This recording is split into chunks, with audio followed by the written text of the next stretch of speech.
I met Emma during our final year at university. She had this contagious energy about her, a mix of determination and a light-hearted sense of humor that seemed to brighten every room she walked into. I was drawn to her the way a moth is to light. She wasn't just beautiful, she was magnetic. Emma loved life, and more than that, she loved to chase her dreams. She worked tirelessly to become an interior designer, poring over mood boards and color schemes. I admired her passion, even when it kept her awake at night. Her world was all about beauty and creativity, while mine leaned more toward practicality. I worked as a financial consultant, methodical, steady, and rooted in routine. It was an odd balance, but we worked. I always thought of myself as dependable, the guy you could call at 3 a.m. if your car broke down. That's what made Emma's spontaneity exciting for me. She'd suggest a midnight road trip to the beach or plan surprise getaways without telling me the destination. Life felt unpredictable but safe with her. We'd been married for 8 years. To anyone looking in, we seemed perfect. We had a cozy home, a tight-knit circle of friends, and the kind of love story people envied. Our families were close, too. My younger brother, Alex, still lived with my parents while working to figure out his career path. He and Emma got along like old friends. Their banter at family dinners always brought everyone to tears from laughing so hard. But as time passed, I started noticing the cracks in what I thought was an unshakable bond. Small things at first. Emma would seem distracted during conversations or leave texts unanswered for hours. I chalked it up to her busy work schedule. I didn't want to think too hard about it. We'd built something beautiful, and I wasn't going to let insecurities ruin that. Emma and I had our routines. Saturday mornings at the farmer's market, Sunday evenings binging our favorite crime dramas, and weeknights catching up over dinner. These rituals, as mundane as they seemed, were the glue that kept us connected. But Emma had this way of being both present and distant at the same time. She'd laugh at my jokes, ask about my day, but there was this flicker of something behind her eyes, a distraction I couldn't quite place. I wondered if it was just stress from work, but she never seemed interested in sharing her burdens anymore. Our dynamic had always been about balance. Emma was the dreamer, the free spirit, and I was the grounded one. I'd take care of the bills and handle the logistics, while she brought vibrancy and spontaneity into our lives. It worked because we complemented each other, but lately, it felt like I was holding up our world alone. My father once told me, marriage isn't about passion staying the same. It's about building something bigger together. And for a long time, I believed we were doing just that. But I couldn't shake the feeling that Emma was drifting away from me. Alex, my younger brother, was a frequent visitor in our lives. He'd often come over for dinner or spend the weekend at our place when things at my parents' house got too overwhelming. He was 5 years younger than me, a charming guy with an easy smile and an infectious laugh. But Alex had never been one for responsibility. He bounced from job to job, always promising that the next one would be his big break. Emma and Alex had an easy rapport. They teased each other like siblings, which I appreciated. I loved seeing Emma laugh so freely around my family. It reassured me that she felt at home with them, as if we were all one big unit. Looking back, I suppose I never noticed how often Alex and Emma lingered in their conversations after dinner, or how she seemed to light up when he walked into the room. At the time, I thought it was just the warmth of their friendship. I trusted them both implicitly, and trust had always been the cornerstone of my relationship with Emma. But trust can be blinding. And while I believed I was keeping my eyes wide open, I was blissfully unaware of what was brewing just beneath the surface. Things didn't change overnight, but little signs started to emerge that made me pause. Emma was always glued to her phone. She used to leave it lying around without a care, but now it seemed permanently attached to her hand. Whenever I walked into the room, she'd click the screen off and smile at me like nothing was amiss. "Work stuff," she'd say casually when I asked. And maybe it was. I knew she had demanding clients, but it felt different. There was a shift in how we communicated. Conversations became surface level, filled with pleasantries but lacking any real depth. "I miss us," I said one night as we lay in bed. I could feel the words hang heavy in the air between us. "What do you mean?" she asked, her voice light, but her eyes avoiding mine. "I mean, I miss how close we used to be, how we'd stay up for hours talking, or how you'd always tell me about your day in the tiniest detail. Emma sighed and rolled onto her side, her back facing me. It's not like that anymore. I'm just tired. Work's been a lot. I don't have the energy. I wanted to believe her, but there was an ache in her voice I couldn't ignore. It felt like she was building a wall between us, brick by brick, and I was on the outside trying to see through the cracks. Alex was still a regular fixture in our lives, popping in unannounced or joining us for family dinners. My parents adored having him around, even though they often complained about his lack of direction. He and Emma continued their playful banter, and though I thought nothing of it at the time, I noticed how her laughter seemed a little louder when he was around. It was during one of these dinners at my parents' house that my father pulled me aside. "You okay, son?" he asked, his hand resting on my shoulder. I frowned. "Yeah, why?" "You've seemed off lately. Is everything all right with you and Emma?" The question caught me off guard. My father was a man of few words, and he rarely pried into my personal life. "We're fine," I said, brushing it off. "She's just been busy, that's all." He didn't look convinced, but he nodded anyway. Sometimes, we can get so busy chasing what's ahead that we forget to take care of what's right in front of us. I thought about his words that night as Emma and I drove home. I glanced at her in the passenger seat, her face illuminated by the glow of her phone. She was smiling at something on the screen, but when I asked what it was, she quickly locked it and said, "Nothing important." I didn't press. I trusted her, after all. But trust is a fragile thing, and sometimes it blinds you to the storm that's quietly gathering on the horizon. Emma's behavior didn't change dramatically. It was subtle, the kind of shift you'd miss unless you were looking closely. But once you start noticing cracks, it's hard to stop seeing them. Her gym trips became more frequent, though she'd always been disciplined about fitness. She'd dress in her best workout gear and joke about sweating out the stress. But the gym wasn't the problem. It was her sudden bursts of giddiness afterward, the flushed cheeks, the way she hummed to herself as she cooked dinner, and the lingering smiles she tried to hide when she thought I wasn't looking.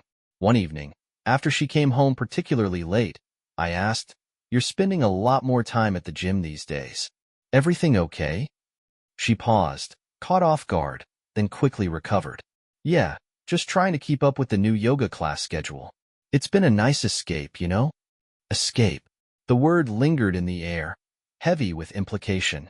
Escape from what? Meanwhile, Alex was spending more and more time at my parents' house, which didn't raise any alarms. He'd mentioned a few times that he wasn't thrilled with the setup there, saying, "Dad's on me about getting my act together, and Mom keeps trying to micromanage my life. Why don't you move out?" I'd asked him over beers one night. "I don't know, man," he'd shrugged. "It's just easier to stay. But hey, you're lucky. At least you've got Emma keeping your place in line, huh?" The comment felt harmless at the time, but looking back, it was another piece of the puzzle I didn't see coming together. Then there were the nights when Emma's laughter would ring from our living room. Soft, private giggles. "Who's that?" I asked once, stepping into the room. "Just a dumb meme Alex sent me," she replied, quickly tucking her phone into her pocket. That was the first time I felt a twinge of unease. Alex and Emma had always gotten along, but it had never felt so exclusive. A week later, I came home from work early and found Emma on the couch, her phone pressed to her ear. Her voice was hushed, the way people talk when they're trying not to be overheard. "Who's that?" I asked, setting my briefcase down. She jumped slightly, then smiled nervously. "Oh, just Alex. He was asking if we had an extra phone charger here." Her explanation seemed plausible, but the way she avoided eye contact stayed with me. That night, I woke up in the middle of the night to find her side of the bed empty. I padded down the hallway and found her in the kitchen, illuminated by the fridge light as she poured herself a glass of water. Her phone was on the counter, screen glowing with a text notification. I couldn't help but glance at it as I walked past. "Miss you already. Can't wait until next time." The sender was saved under a woman's name, Sarah, but I knew my gut wasn't lying to me. Something was happening. I didn't confront her right away. Instead, I chose to keep watch, hoping I was wrong, hoping this was all in my head. But deep down, I could feel the ground beneath my feet starting to crack. After seeing that text, I couldn't ignore the nagging feeling in my chest. Something wasn't right, but I wasn't ready to accuse Emma of anything without proof. I wanted to believe in her, in us, in the life we had built together. But the more I tried to rationalize, the more my doubts gnawed at me. Emma was still Emma on the surface, warm and loving when she needed to be, playful when the mood struck her. But there was a distance between us that wasn't there before, a gap I couldn't seem to close. And Alex? He was more present than ever. Every time he came over for dinner or joined us at my parents' house, I'd catch little things that didn't sit right. A look that lingered too long. An inside joke that I wasn't a part of. Once, when I came back from the kitchen to find them laughing over something on her phone, they both went silent as soon as I entered the room. "What's so funny?" I asked, trying to keep my tone light. "Just something stupid from Instagram," Emma said, handing me her phone. But whatever it was, she'd already closed out of it. I started noticing how often Alex would find excuses to stop by our place. He'd bring over beers for me or claim he needed help fixing his car. But somehow, the conversations always drifted toward Emma. "Emma's got great taste," he said once, admiring the new bookshelf she'd picked out for the living room. "She does," I replied, watching as his eyes lingered on her a second too long. At night, I'd lie awake, replaying these moments in my head. Was I overreacting? Letting jealousy cloud my judgment? Or was there something real to the unease I couldn't shake? My father's words echoed in my mind. Sometimes, we forget to take care of what's right in front of us. I didn't want to be the guy who let his paranoia ruin a good thing, but I also didn't want to be the fool who ignored the signs until it was too late. One evening, after another one of Alex's impromptu visits, I decided to test the waters. As we cleaned up dinner, I casually asked Emma, "What's going on with Alex? He's been around a lot lately." She paused, her hands still in the sink, before turning to face me. "What do you mean?" "I mean, he's here all the time. It feels like he's avoiding something at Mom and Dad's." Emma shrugged, her tone light. "Maybe he just feels more comfortable here. You know how your parents can be." Her answer made sense, but there was something in her body language, the way she avoided my gaze, the way her shoulders tensed, that made me feel like she was holding something back. As I watched her finish washing the dishes, I realized that the woman I trusted most in the world was starting to feel like a stranger. The walls of our marriage, once so sturdy, now felt paper-thin. The next few weeks were suffocating. Every interaction between Emma and Alex felt like another nail in the coffin of my peace of mind. It wasn't just the laughter they shared or the way they leaned a little too close during conversations. It was the small, stolen moments that spoke louder than anything they said out loud. One Saturday morning, Emma announced she had plans to meet a friend for brunch. She was dressed a little nicer than usual, nothing overly suspicious, but enough to catch my attention. "Who are you meeting?" I asked, trying to keep my tone neutral. "Just Katie," she said quickly. Katie was her go-to name whenever she wanted to deflect. I'd met Katie once, briefly, and she was nice enough, but they weren't close. "When was the last time you saw her?" I pressed, my gut telling me this wasn't about brunch. Emma hesitated, then gave me a strained smile. "A while ago. We're just catching up, that's all." I nodded, though the sinking feeling in my stomach told me otherwise. After she left, I couldn't sit still.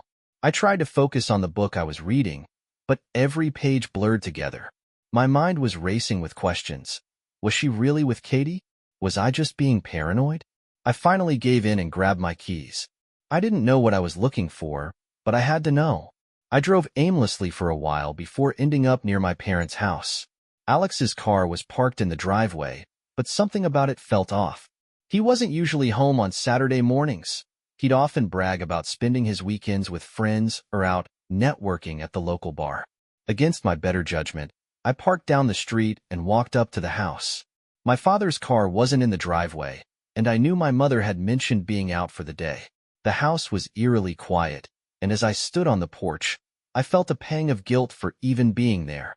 I almost turned back. Almost. But then I heard a muffled laugh from inside. A woman's laugh. My heart sank.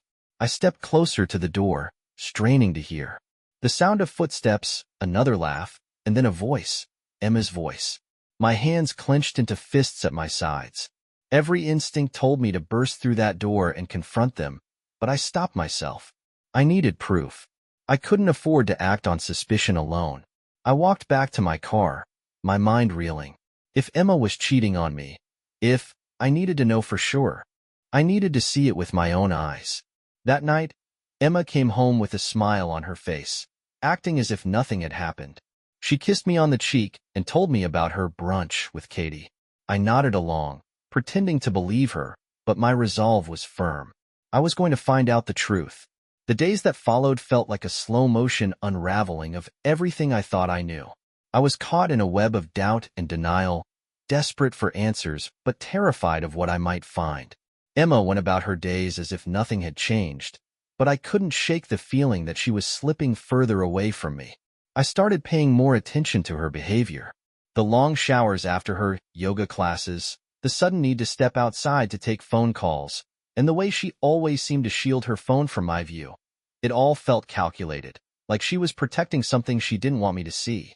I wasn't proud of myself, but one night, after she'd fallen asleep, I took her phone and scrolled through her messages. My heart pounded in my chest as I read through conversations with her friends, co-workers, and family. Nothing out of the ordinary. But then I noticed a string of messages with someone saved as Samantha. The messages were vague, almost too casual, but something about them didn't sit right.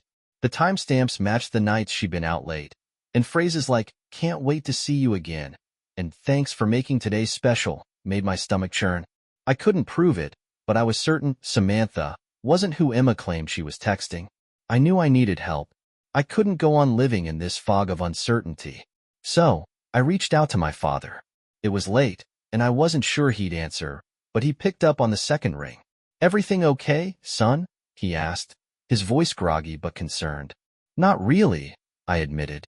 "Can I come by?" Of course. Doors always open. When I arrived, my father was waiting for me in the kitchen, a steaming mug of tea in his hands. He didn't say anything, just gestured for me to sit down. For a moment, I didn't know where to start. How do you tell someone you suspect the woman you've built a life with is betraying you?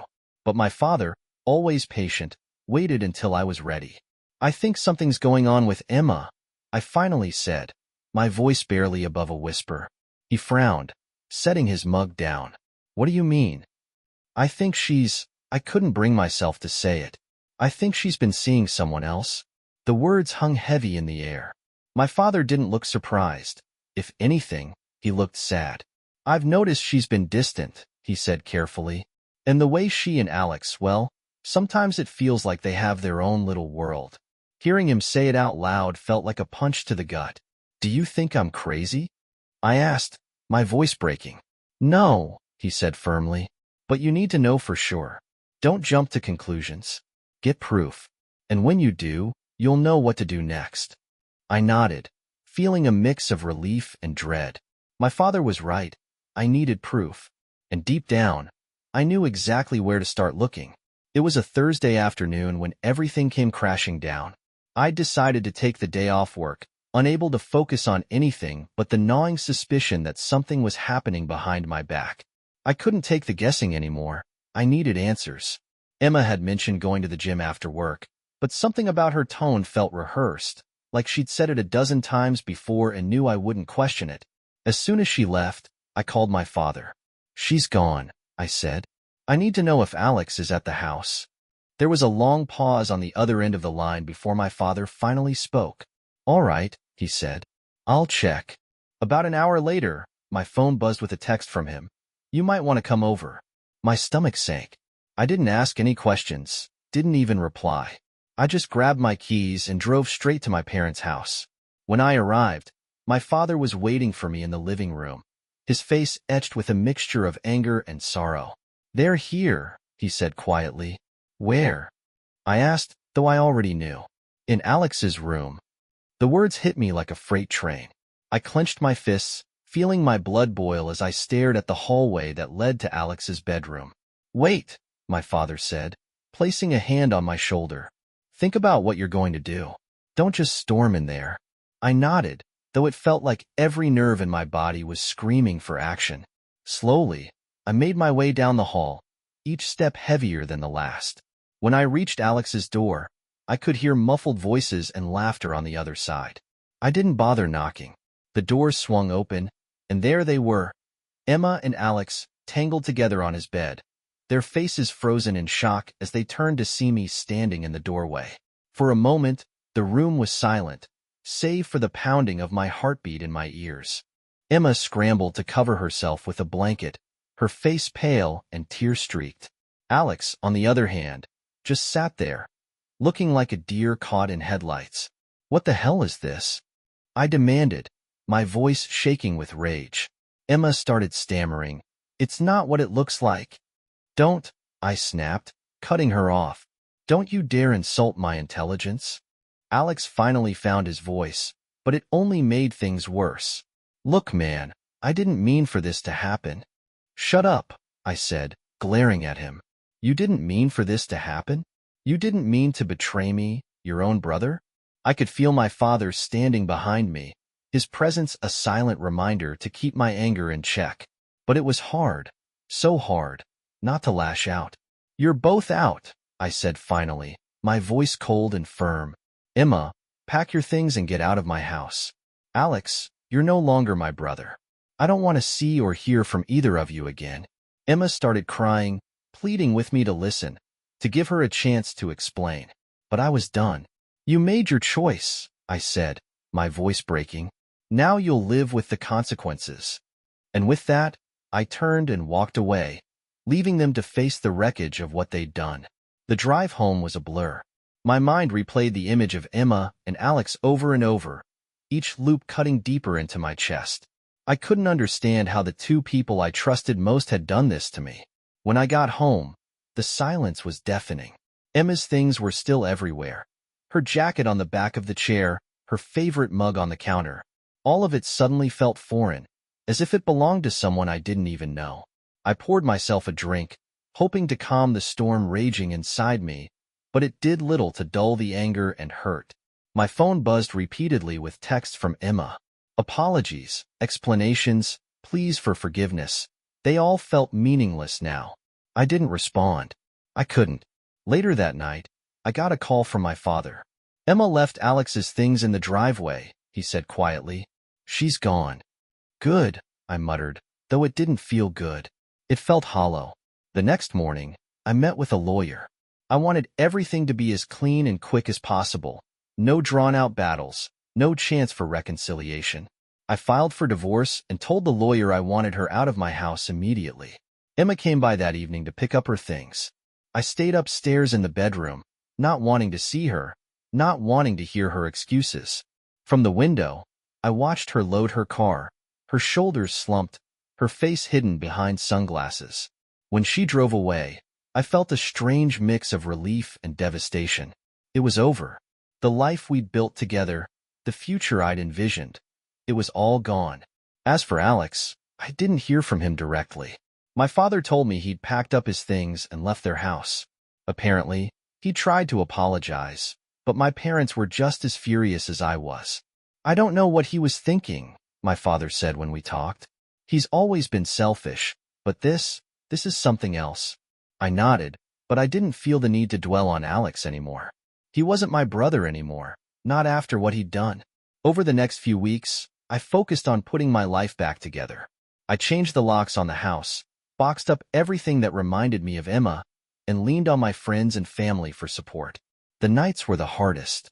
Lying in bed alone, the weight of everything would hit me all over again.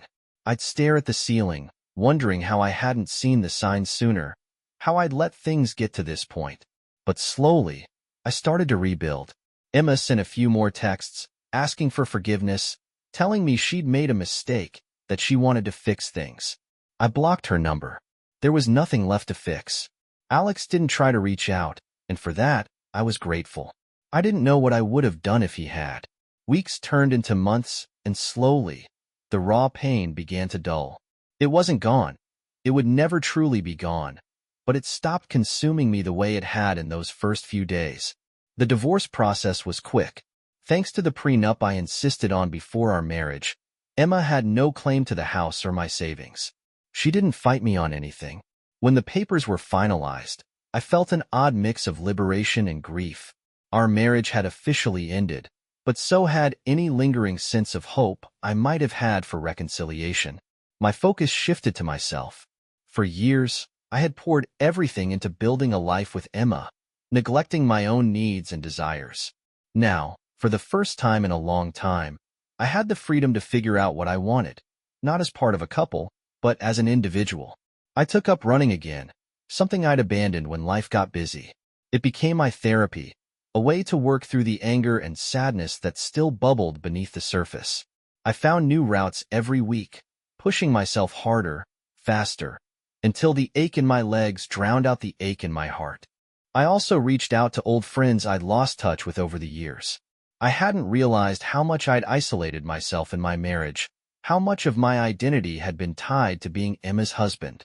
Reconnecting with those friendships reminded me of who I used to be and who I could be again. As for Alex, I made a promise to myself that I would never speak to him again. He'd crossed a line that couldn't be uncrossed. My parents respected my decision, though I could tell it hurt them. "I'll always love you both," my father said one night when we were having dinner together. "But what Alex did, I don't blame you for cutting him out. He has to live with the consequences of his choices." I nodded, appreciating his support. One day, out of the blue, I got a letter in the mail. It was from Emma. I hesitated before opening it, unsure if I wanted to read what she had to say. But curiosity got the better of me. The letter was long, filled with apologies and regrets. She wrote about how she'd felt lost and unappreciated, how she'd been flattered by Alex's attention, and how she now realized the magnitude of her mistakes. "I know I don't deserve forgiveness," she wrote, "but I hope one day you can find it in your heart to let go of the anger and pain I caused you. You didn't deserve any of this." I folded the letter and put it away in a drawer. Forgiveness wasn't something I was ready to give, but I knew that letting go of the anger would come in time. Not for her sake, but for mine. Life eventually found a new rhythm.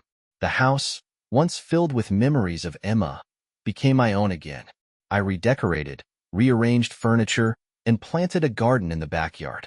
It was a small step, but it felt symbolic, proof that I could build something new out of the ruins. Looking back, I realized that betrayal doesn't just destroy relationships, it forces you to confront yourself. It breaks you apart and demands that you decide how to rebuild. And piece by piece, I was rebuilding.